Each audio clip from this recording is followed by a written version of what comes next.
पुलवामा के फ्रेसीपोरा इलाके में आतंकवादियों से मुठभेड़, 1 से 2 आतंकियों के होने की आशंका। सुरक्षा बलों ने इलाके को घेरा।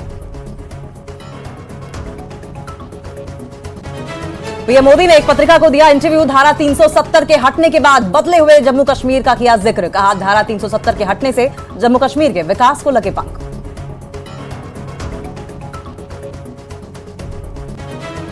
कठुआ में यूपी के सीएम योगी आदित्यनाथ की बड़ी रैली। बीजेपी प्रत्याशी जितेंद्र सिंह के लिए मांगे वोट। कहा, पीएम मोदी की अगुवाई में बदली भारत की तस्वीर।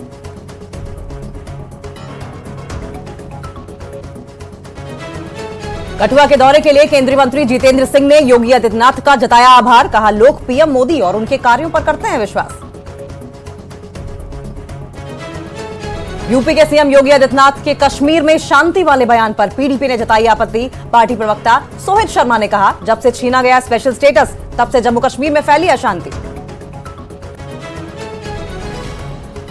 हिमाचल में तीनों निर्दलीय विधायकों ने विधानसभा अध्यक्ष को दिया इस्तीफे को लेकर लिखित जवाब। विधायक केएल ठाकुर, होशियार सिंह और आशीष शर्मा ने कहा कि हमने स्वेच्छा से दिया है अपना त्यागपत्र।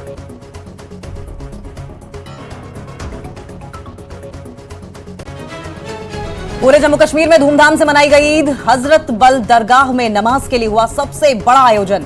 एनसी और पीडीपी के बड़े नेताओं ने पढ़ी नमाज। लोगों ने देश में अमन और भाईचारे की मांगी दुआ। पीएम मोदी ने ईद उल फितर की दी शुभकामनाएं। पीएम ने की सभी लोगों के खुश रहने और स्वस्थ रहने की कामना।